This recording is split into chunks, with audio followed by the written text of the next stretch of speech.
morning, Central Texas. Welcome to Kids Community Connections at My Kids 1031.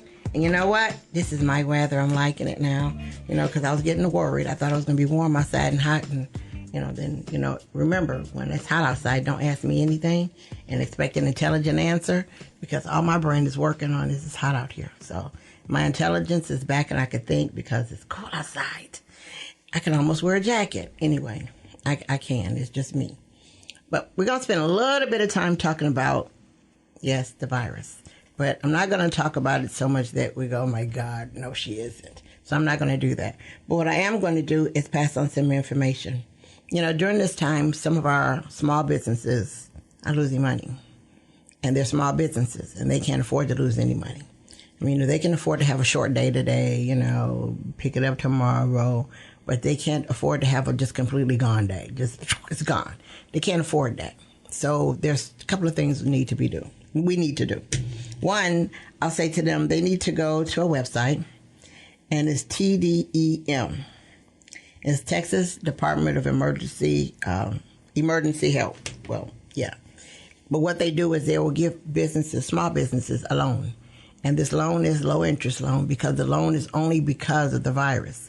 So when you go to the website, it's going to ask you where you're going to go, and you're going to go to the coronavirus part, because that lets them know that you are in an emergency. You don't need money just for your business just because. You need it because of the virus. So small businesses, remember to go there, check it out. Don't be ashamed. Don't have too much pride where you're not going to do that. But go and seek the help that they have for you and get some of the money that they put there for you to get, because it's there for you.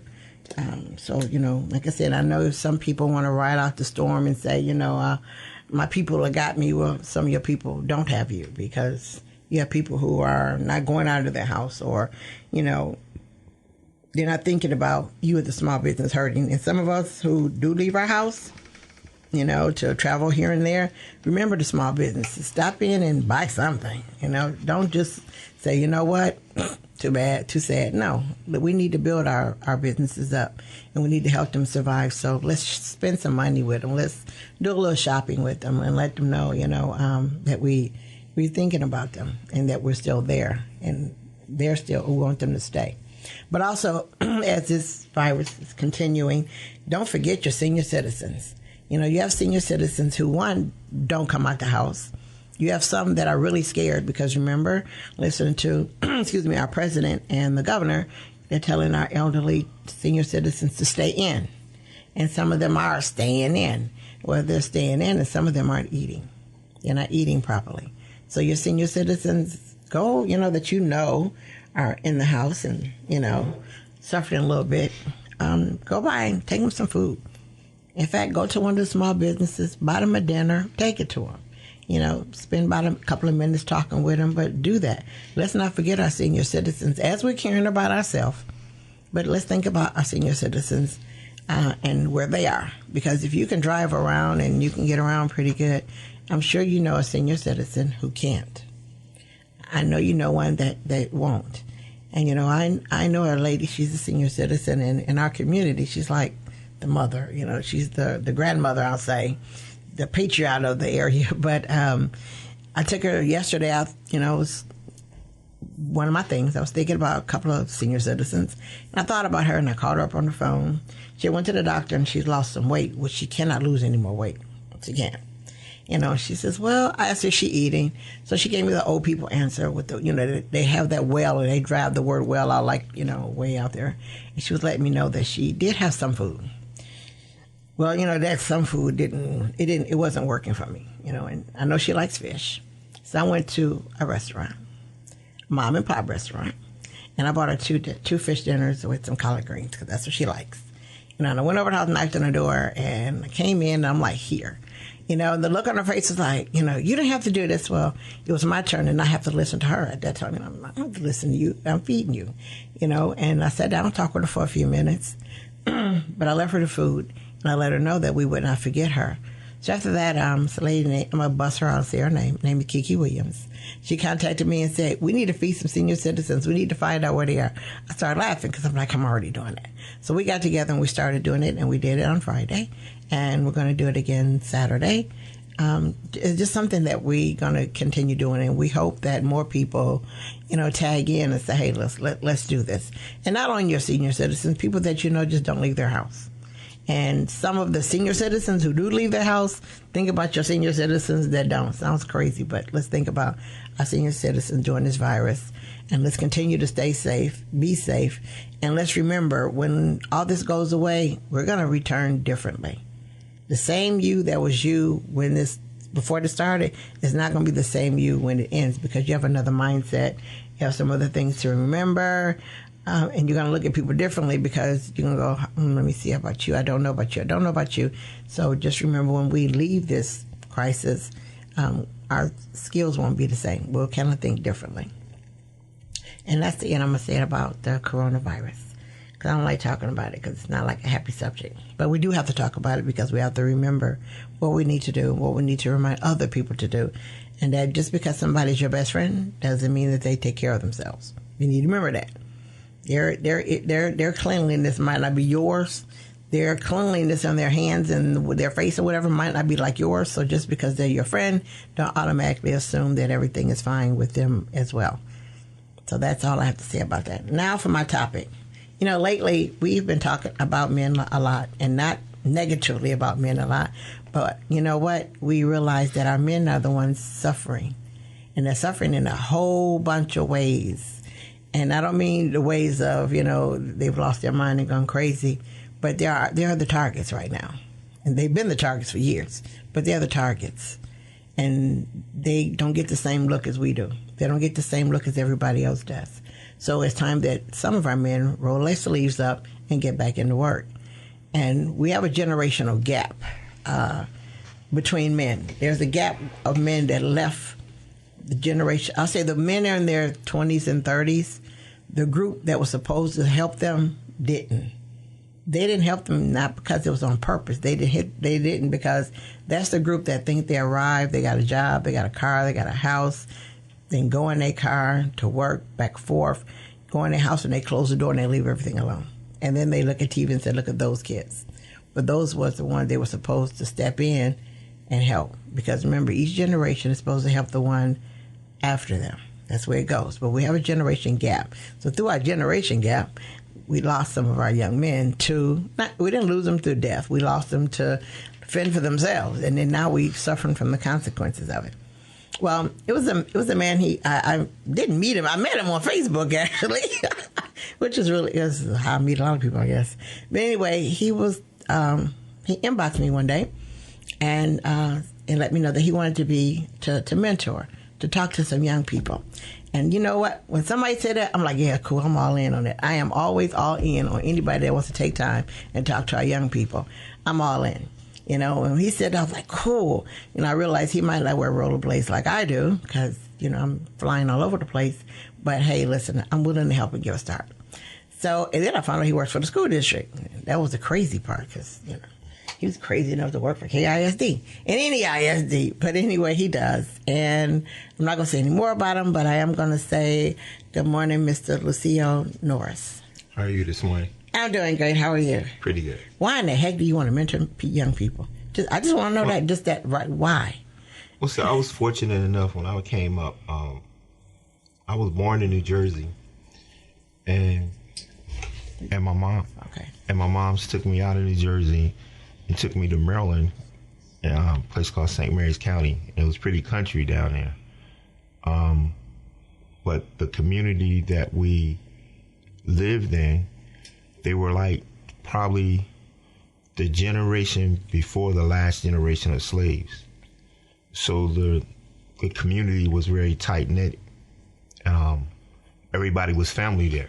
So the older guys would always sit down with the younger men and explain to them what we should be doing as men and how we should carry ourselves and what people are looking at. So basically they mentored us and taught us how to survive, as much as like farming, hunting, fishing. My dad wasn't in my life, so I looked up to these men and have a lot of respect for them. So in return for them doing what they did for me, I want to return that favor. So, okay, so I'm gonna give you a scenario, and it's not a story. It's actually true. Okay, on the north side of Killeen, which is the suffering side of Killeen, because but things keep getting taken from that area, and we're not giving anything back. So last weekend, from Friday till Monday morning, excuse me, you had 4 shootings, 6 people killed. And it was like boom, boom, boom, boom, boom. It didn't happen all one day. It was the whole weekend. And it was, like you were waiting for something to happen.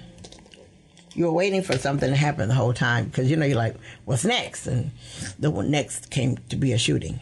So right now, if those young men were in front of you, what would you say to them?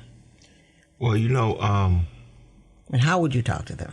It's easy to take a life until you take a life. You really don't have a conscious of what you're doing. Once you take that life out of anger, out of a moment where you could have sit back and thought about it and came up with a better way of handling it, you come to realize after you taken this person's life that it really wasn't worth it. So at that time, you at a cross point. You're either going to be on this side of the fence or you're going to be on that side of the fence.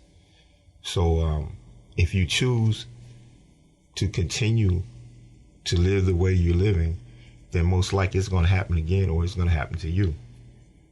But at some time, at some point, you have to make a decision in life. Are you going to be a good, positive person, or are you going to be a negative person? And the main thing for us black men, almost every black man that you encounter and you talk to, the first thing come out his mouth, I'm a man. And I'm not gonna let anybody just do anything to me. I come to realize, because I have a bad temper, and I've learned to control my temper. So I've learned to step back from a lot of situations and understand everything cannot be solved with violence. Some things we need to talk about. And if you sit down and talk about it, you realize it wasn't that important in order to take someone's life. As I mentioned before, my dad wasn't in my life, but when I got older, he gave me a lot of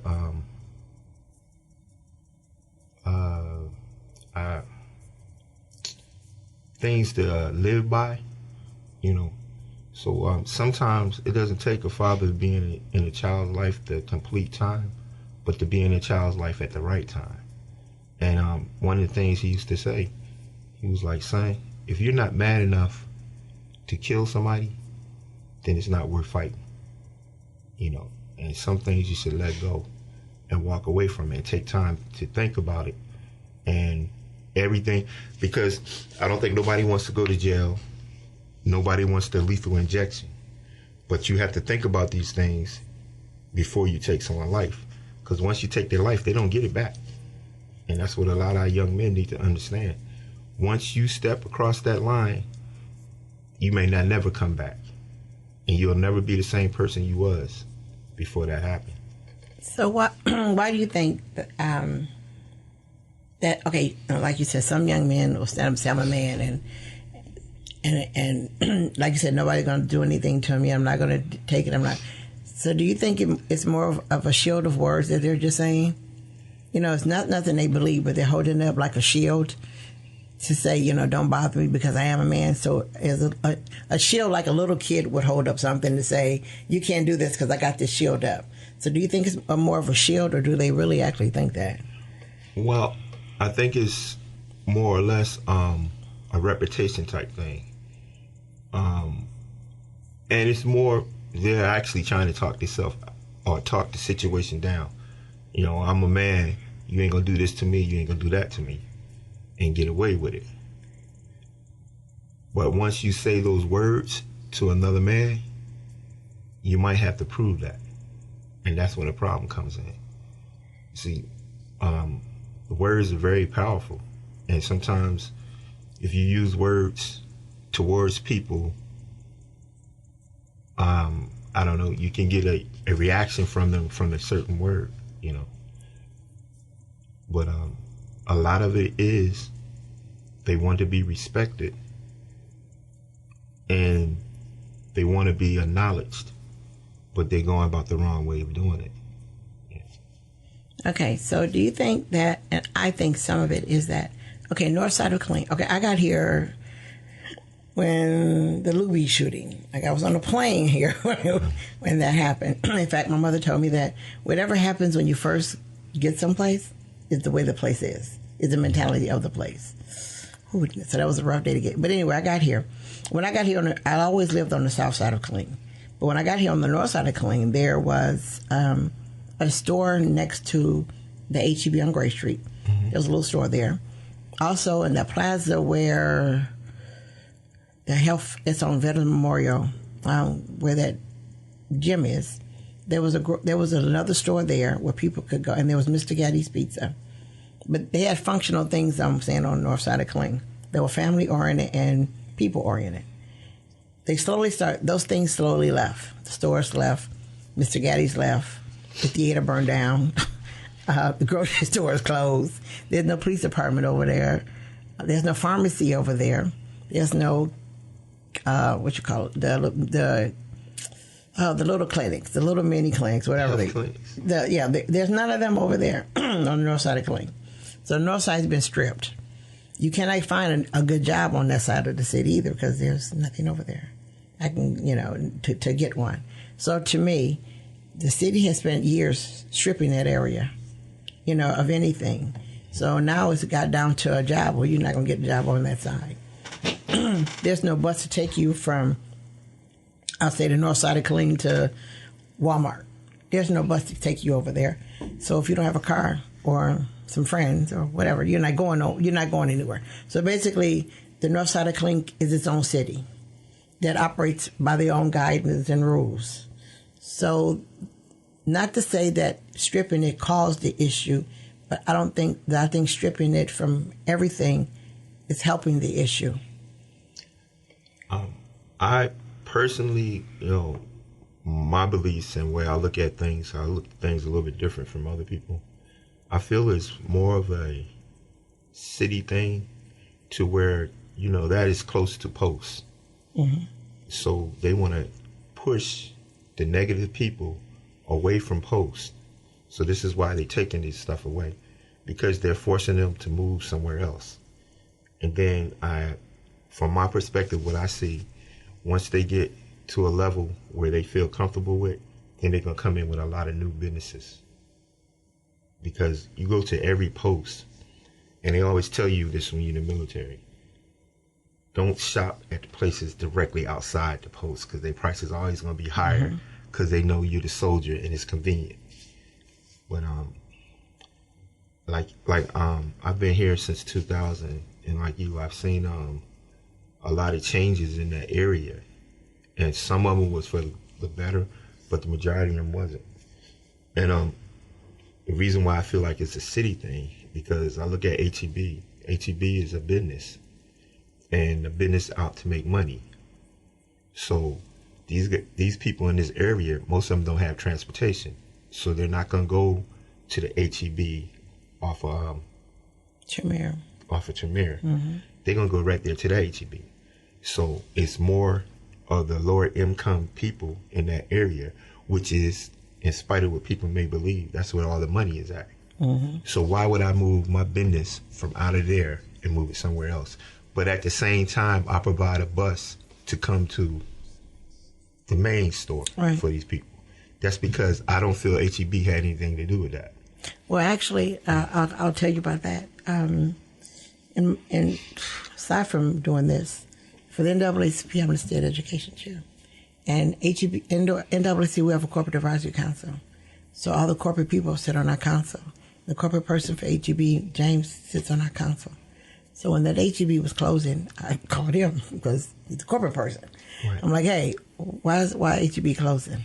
And he said, because we don't own it. I said, wait a minute, hold up.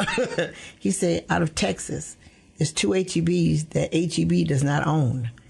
the actual family owned that store. He said that store downtown in Killeen, the family owned it. That store needed a lot of repair that the family couldn't afford to do. They couldn't afford to upgrade that store. HEBs must have a pharmacy. No, they can't have one because there was no space. They couldn't afford it. They weren't going to do anything with it, so they shut it down. Now, he said HEB is willing to buy the store, but if they buy it, they're going to tear it all down and rebuild because that's not their model. But he said the family wants too much money for that store, so it's going to sit there. Right. And that's why, so HEB itself stepped in to do that food truck and offer bus passes and all that.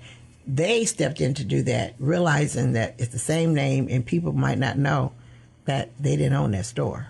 Right. You know, so they stepped in to do all they could, which was great because they didn't have to because, like you said, that wasn't their store. But that's their name. So that was the reason where they closed down. Well, with HEB versus Walmart, HEB treats its employees better. Yes. And the HEB actually does a little bit more in the community than Walmart does. I mean, the majority of the people, the majority of the customers from Walmart are low-income people. But you're not doing anything to help those low-income people. Right. Like, well, they say, well, we donate this amount of money, this amount of money. Okay, HEB can fall in this too. What you do is, when a customer comes to the cash register, you ask them to make a donation. You collect all this money from the donation, and then you are put out to the world as a big donator for, low income and different organizations. When reality is, you actually didn't give them anything. You took the money from your customers and you gave it to them, and then you took the credit for it. So when they ask me that, it's not that I don't want to share what I have with them. I rather give my money to a homeless person on the street where I can see that I'm giving it to that person. I don't care what he doing with it. A lot of people will be like, well, he ain't gonna do nothing but go buy alcohol, this, that, and the other. That's his sin. He has to answer to God for that. But God has asked me to give this to him. So I'm not questioning why. I'm just giving it to him, And then on the human side, I can't, because I was once homeless before I came into the military, I just can't sit there and see somebody that needs help and not help them when I got the means to help them. And a lot of people don't understand, you got $1 you're going to throw away every day. So why not give it to somebody who's going to do something with it? Okay.